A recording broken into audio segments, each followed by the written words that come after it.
The smell hit me first. It wasn't the rich, earthy scent of the Sumatran beans I was roasting.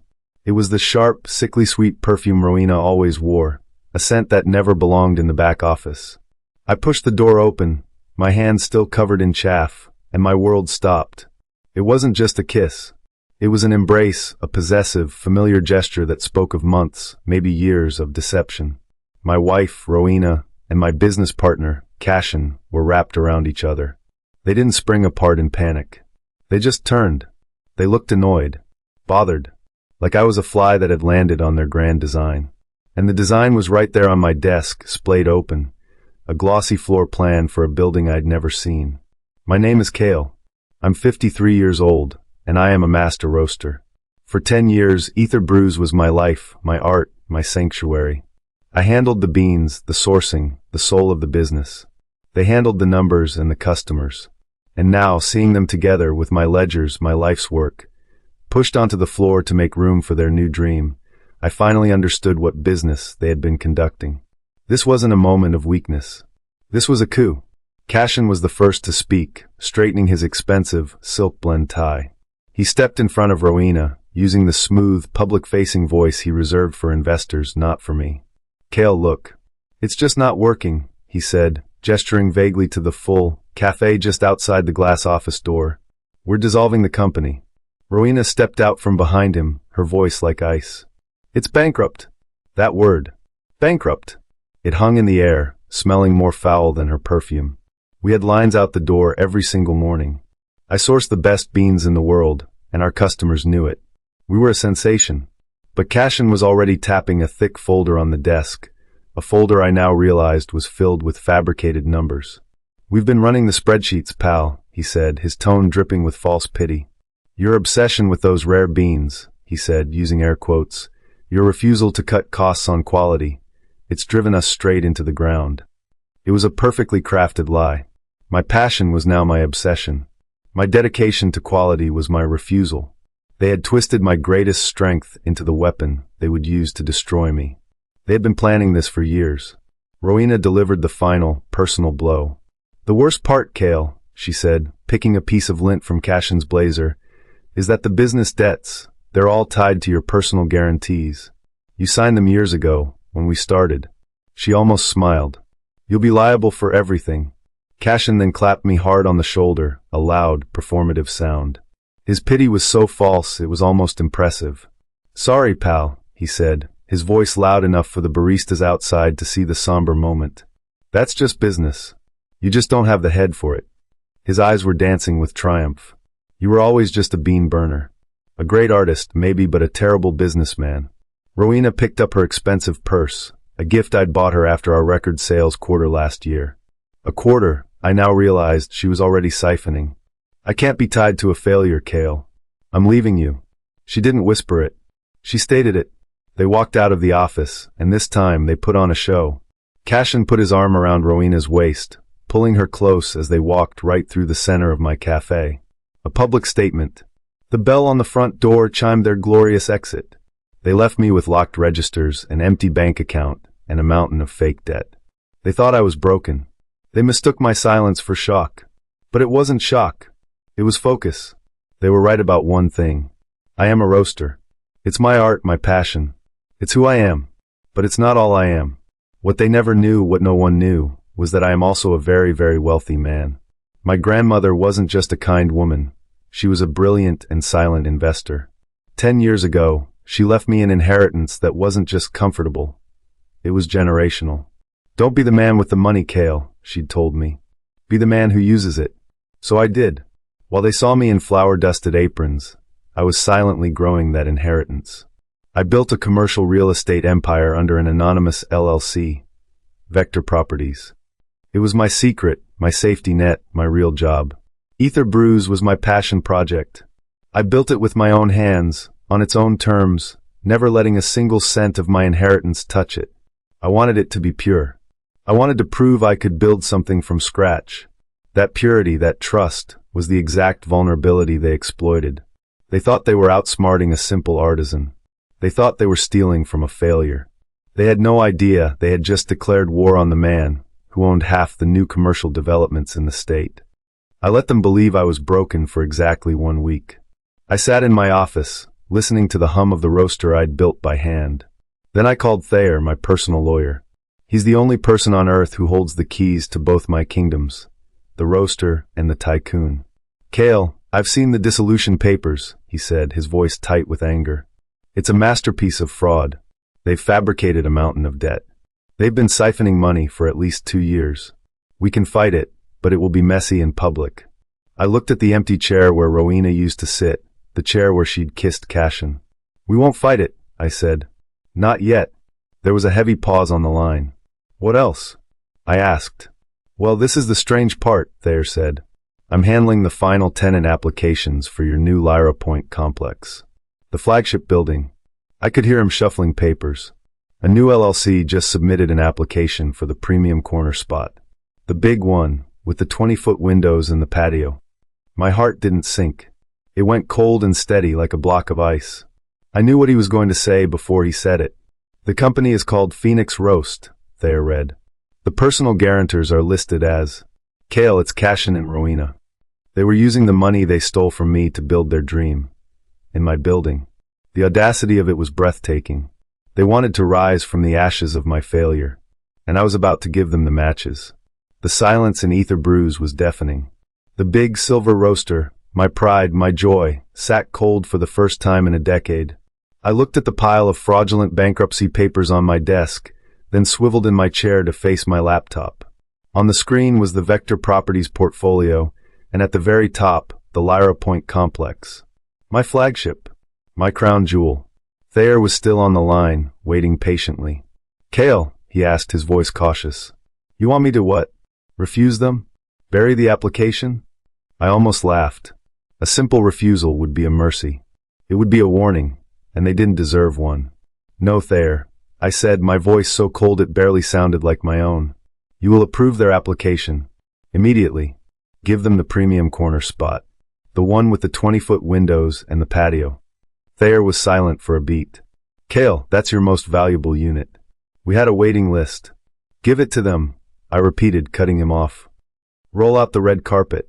And Thayer? Send them a welcome basket. From Vector Properties. Champagne. The good stuff, the $500 bottle. Add a card. Congratulations on your new beginning. I want them to feel celebrated. I want them to feel like they've won. For the next 2 months, I became the man they wanted me to be. I became the man they said I was, the broken one. My failure had to be public, loud, and pathetic. I started by putting my car up for sale, the practical truck Rowena had always hated. I let it go for half its value to a man I knew was the biggest gossip in town. Next, since they had left me as the sole remaining signatory to clean up their mess, I was the one legally responsible for liquidating the company's assets to pay the debts. I began liquidating Ether Brews, starting with my roaster and equipment, my babies, in a public online auction. Of course, the winning bid came from a shell holding company, registered to Vector Properties. The equipment was simply moved to a secure warehouse, but as far as the world knew, I was destitute. I gave up our house and moved into a small, sad, one-bedroom apartment downtown, a place that smelled like old carpet. I let my beard grow. I wore old clothes. I was seen at the local diner, staring out the window, nursing a single, cheap cup of coffee. The whispers were immediate. "Did you hear about Cale? Lost everything. Rowena and Cashin, though. They're upgrading. Good for them. He was just dragging them down." I let them talk. I let them build the legend of my failure. Every pitying look was another nail in their coffin. Rowena made it easy. She couldn't wait to show the world her new life. Her social media, once a curated feed of our perfect marriage, became a nonstop advertisement for her betrayal. Her feed was unbearable, and I couldn't look away. Hashtag Phoenix Roast, hashtag New Beginnings, hashtag Level Up, hashtag Boss Moves. She posted story after story, day after day, from the floor of my building. I watched as they sank every stolen cent into the property. They weren't just opening a shop, they were building a monument to their own egos. A video showed them uncorking champagne on the unfinished concrete floor. Another showed the installation of a 30-foot, single-piece Italian marble bar. "Only the best for our new home," she captioned it. I saw the invoice for that stone, routed through my property management. It cost more than Ether Brew's first year of rent. Then came the grand finale, a gleaming, chrome-plated, 5-group La Marzocco espresso machine. A $50,000 monster. Our new baby has arrived. Fire, I just smiled. They were bolting it directly into the new plumbing lines. They were making it a permanent fixture. They were making it mine. They weren't just tenants. They were my personal, high-end interior decorators. Are you absolutely certain about this, Cale? Thayer asked, his face grim. We were in his high-rise office, the One Vector Properties leased to his firm. The signed Phoenix Roast lease was on the polished table between us. It was thick, over 80 pages. They signed it yesterday, Thayer said, shaking his head. They wired the full 3-month deposit. They didn't even have their lawyer read it. I checked. They just signed. I picked up the document, its weight satisfying. I flipped to the page I knew by heart. They were in a hurry, I said. They were so drunk on their own success, so sure they were the smartest people in the room. They didn't read the fine print. I pointed to a small, dense paragraph. Clause 11b, prior business conduct and personal guarantees. Thayer read it aloud, a slow smile spreading across his face.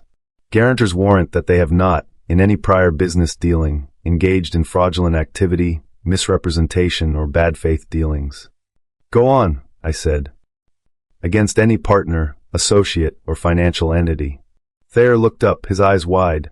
A breach of this clause triggers a non-curable, immediate default. And the penalty? I asked, already knowing the answer. It specifies immediate eviction and seizure of all installed fixtures, equipment, and assets as collateral for damages. He leaned back. My God, it's ironclad. I made sure our chance encounter looked perfect. I was at a restaurant supply store in the next town over, buying cheap cleaning supplies for my sad little apartment. I was in my broken uniform, worn-out jeans, a faded hoodie, and a 2-week-old beard. I turned the corner, and there he was. Cashin. He looked like a king, holding a stack of designer, embossed menus for Phoenix Roast. He saw me, and his face lit up with the most disgusting, smug pity. Cale, my man, good to see you on your feet, he boomed, clapping me on the shoulder so hard I stumbled. I just looked at the ground, playing my part. Hey Cashin. Wow, he said, laughing as he looked me up and down. You're really letting yourself go, huh? Look, I know you're struggling. He puffed out his chest. Tell you what, when we open, and we're opening big, you come by. I'll see if Rowena will let you, wash dishes or something. We can't pay much, but, well, he winked. I felt a cold, white-hot poker of rage in my chest.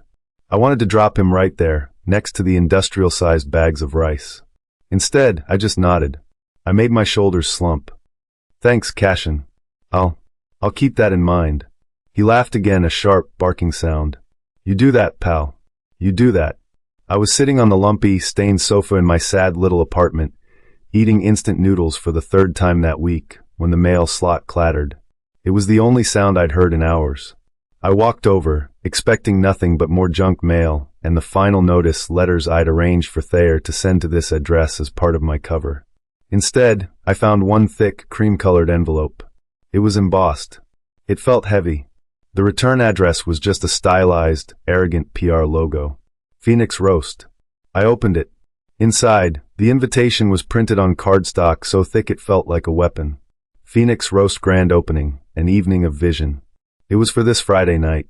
A massive, public, press and influencer event. They weren't just opening, they were launching. They were planning their coronation. Tucked inside, on its own smaller card, was a handwritten note in Rowena's perfect, looping script. Cale, it read, heard you're free these days.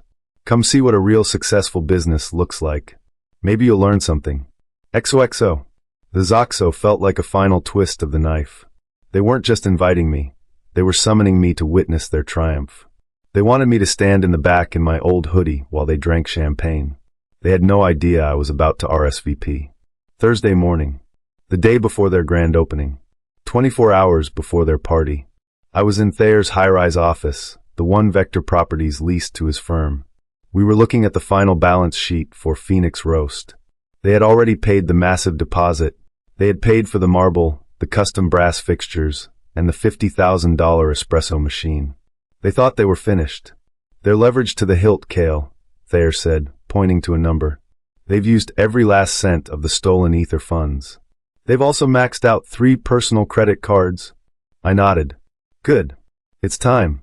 I motioned to my property manager, who was waiting on a video call. Send it. He clicked his mouse. Instantly, an email was sent from Vector Properties to Cashin and Rowena.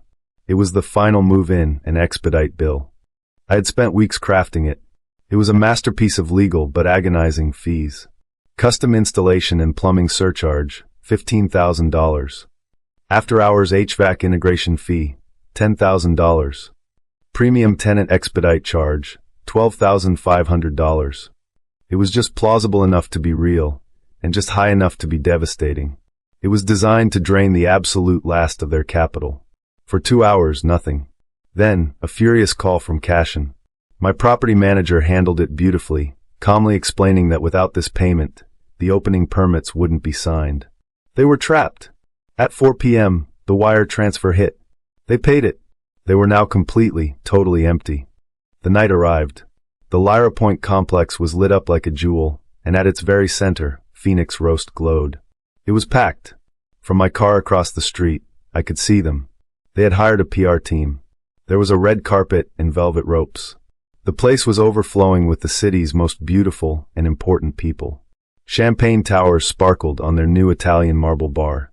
Waiters in crisp black uniforms moved through the crowd with trays. Rowena was in a tight, glittering gold sequin dress, looking like a queen. She was air-kissing everyone, her laugh loud and bright. Cashin was on a small, temporary stage, a microphone in his hand, giving a speech to a local food blogger who was filming him live. I rolled down my window and could just hear his voice. It's all about vision, he was saying, his voice booming with false modesty. Vision and courage. Some people just don't have it. They get stuck. They're afraid to level up. The crowd cheered. He raised his glass to Rowena. To my partner. To the future. To Phoenix Roast. They were toasting their success, their new life, built on the ashes of mine. I watched for another minute. The party was at its absolute peak. It was time. I stepped out of my car. I wasn't in my old flour-dusted apron. I wasn't in the sad, broken man hoodie. I was in a $10,000 custom-tailored suit. It was the color of midnight, sharp and severe. I adjusted my cuffs. Thayer pulled up in his own car, his face set and serious, carrying a thick leather briefcase. As we met on the sidewalk, a black SUV pulled up behind him. 2 men stepped out. They weren't bouncers.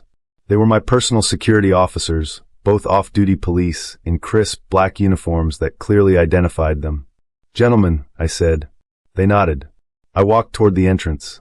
The bouncer at the velvet rope, who was checking the guest list, moved to stop me. Sir, this is a private event. He didn't even recognize me. My 2 uniformed officers simply stepped up, flanking me, and moved the rope aside. I walked in. The music, a loud, pulsing electronic beat, seemed to quiet. The laughter closest to the door died first. People turned. They saw a man in a perfect suit, flanked by a serious lawyer and 2 armed guards. They didn't know who I was, but they knew I wasn't there for the champagne. Rowena and Cashin saw me. Their faces, flushed with victory, froze. The sneer came first. Rowena recovered first. She saw my suit and my lawyer and mistook it for a desperate, pathetic plea. She thought I'd hired a cheap lawyer to beg for scraps. She decided to make an example of me in front of her new, important friends. She sashayed over, her gold dress glittering, her smile wide and cruel. Cale, she said, her voice dripping with poison and pity. She made sure everyone in the front half of the room could hear her. You came. I'm so glad. She looked me up and down, her eyes lingering on my expensive suit. Wow. Look at you. You actually cleaned up. The crowd chuckled. Cashin was now walking over, puffing his chest, ready for round 2. Rowena turned to the crowd. Cale is an old partner of ours. He's had a really rough time. She put a hand on my arm, and I had to fight every instinct not to recoil. Cale, she said loudly, trying to humiliate me. Is that why you're here? Did you finally decide to take Cashin's offer? I'm not sure if the dishwasher spot is still open, but the busboy applications are in the back, by the restrooms. I'm sure we can find something for you. I let the silence hang for a moment. The laughter in the room had faded, replaced by an uncomfortable, expectant hush. Rowena's cruel smile was frozen on her face, waiting for me to shatter. Cashin was right behind her, his arms crossed, looking like a king ready to banish a court jester. He had that same smug look from the restaurant supply store. "A busboy, Rowena?" I said, my voice calm and clear. It cut through the remaining murmurs. "That's a generous offer." But no. I took a step forward, and my security detail moved with me, a silent, menacing presence that made a few people in the front row step back. I looked past Rowena, past Cashin, and let my gaze sweep over my building. I looked at their $50,000 espresso machine, my machine. I looked at their $30,000 marble bar, my bar. I turned my eyes back to them. Their smiles were starting to look strained. "I'm not here for a job, Rowena," I said. "I'm not here for a handout. I'm here about the rent." The shift was immediate. Cashin's smugness faltered, replaced by a flash of annoyance. "The rent," he scoffed, trying to regain control. "What are you talking about, Kale? We wired the money. We paid it this morning. To Vector Properties." He said the name with such confidence, like it was a shield. "You're not even a tenant here. You're just sad." I smiled. It was a real smile this time, cold and sharp. Thayer stepped forward, his briefcase in hand. "Yes, you did," I said. "I know. I got the notification." I reached into the inner pocket of my custom suit, the one place they'd never expect me to have anything but lint. I pulled out a slim metal business card case. I flipped a card out with my thumb and held it out to Cashin. He stared at it, confused. "What's this?" he muttered. "It's me," I said. The music had stopped completely. "Kale, founder and CEO." He read the card. His face went white. "Vector Properties," I said, spelling it out for him. "I'm Vector Properties." The sound in the room just died. It was a vacuum. The blogger who had been filming Cashin's speech now turned her phone's camera directly on us. The bright, white light was a spotlight. Cashin's hand was shaking, the metal business card rattling against his fingers. He looked from the card to my face and back again, his mind unable to build the bridge. "You," he stammered. "You're?" Rowena's laugh was a high-pitched, nervous sound. "What is this, Kale? What kind of stupid joke?" Her voice cracked. She was looking at my suit, at Thayer, at the uniformed officers. She was finally putting the pieces together. The blood drained from her face, leaving her makeup looking like a painted mask. The crowd wasn't whispering anymore. They were just watching. They knew they were seeing a show, a far better one than the grand opening they had expected. They were watching a coronation turn into an execution. Rowena grabbed Cashin's arm. "Cashin," she whispered, her voice a desperate, terrified hiss. He can't be." Her entire fantasy was collapsing in on her, and she couldn't breathe. "I am," I said, my voice echoing in the sudden, tomb-like silence of my building. "And you," I said, turning my full attention to Cashin, then to Rowena, "are both in breach of your lease." A new sound filled the room, the sharp, metallic click of Thayer opening his leather briefcase. He pulled out a thick, bound document. "Breach?" Cashin found his voice, though it was thin and reedy. We paid everything. We paid that ridiculous expedite fee." "You did," I agreed. "You paid every last cent. But you forgot about Clause 11B. I saw the flicker of confusion in their eyes. They had no idea what I was talking about. "The prior business conduct clause," I said, letting the words hang in the air. "The one you both personally guaranteed when you signed." I let Thayer take over, his voice sharp and professional. "Clause 11B, he read, "warrants that you have no history of bad faith dealings, misrepresentation, or," and I quote, "fraudulent activity against any partner." I smiled. "You can't bankrupt a company, embezzle all its funds, defraud your partner, and then expect to be my tenant." Thayer stepped forward and placed the thick, bound document on the marble bar, right next to a champagne tower.